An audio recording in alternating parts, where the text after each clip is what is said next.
The federal government has become a lumbering giant. With each passing year, it gets bigger and scarier. In 1965, Washington was $761 billion big. In 2016, it was $3.5 trillion, 5 times the size. If the government spent only the money it collected in taxes, that would be one thing. But it always spends more, which is why we're $20 trillion in debt. That's 13 zeros. Count them. 13. But the crazy spending isn't even the worst of it. Washington is involved in every part of our lives. Think about anything you do, from driving your car to buying your groceries to mowing your lawn. Whatever it is, your education, your job, your health, the government has its hands on your shoulder, if not on your throat. As a congressman and senator for 14 years, I know this only too well. So how do we cut this giant down to size? Is it even possible? Yes. And the amazing thing is the answer is right in front of us. The Founding Fathers in their wisdom foresaw the situation we find ourselves in today. They wrote into the Constitution a way to repair Washington, not from the inside, because that will never happen, but from the outside, where it might. It's right there in Article 5. Most people are familiar with the first part. The Congress, whenever 2/3 of both houses shall deem it necessary, shall propose amendments to this Constitution. All 27 amendments we have now started this way. Congress proposed them, and at least 3/4 of the states ratified them. But is this the only way to amend the Constitution? Well, let's read the next clause. It says that Congress, on the application of the legislatures of 2/3 of the several states, shall call a convention for proposing amendments. Did you catch that?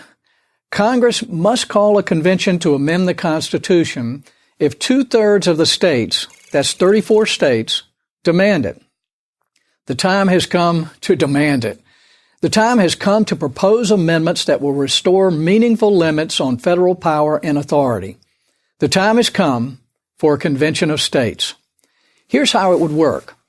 Once the 34 states call a convention, all 50 states send a delegate to represent their interest. For any constitutional amendments proposed, each state gets one vote.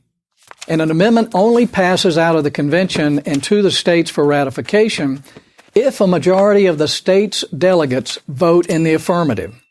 In this scenario, Congress has no say. It is completely in the hands of the states, which means it's a whole lot closer to the hands of the people. We've never once amended the Constitution this way, but that doesn't mean we can't. But you might ask, doesn't this open the door to rewriting the entire Constitution?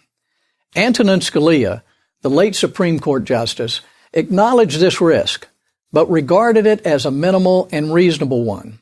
Why? Because to be ratified, a proposed amendment would need the approval of 38 states. That's a high bar. 38 states would never agree to something radical like abolishing freedom of speech.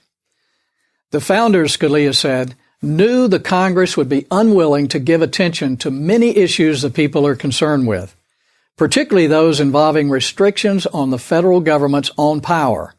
So they provided the Convention of States as a remedy. This should not be a partisan left-right, Democrat-Republican issue. This should be a who controls your life issue, you or the government. Today, politicians can turn your life upside down on a whim, kind of like King George in 1775. Being at the mercy of distant, disconnected rulers was why the American Revolution was fought in the first place. But we don't need a revolution. We have Article 5.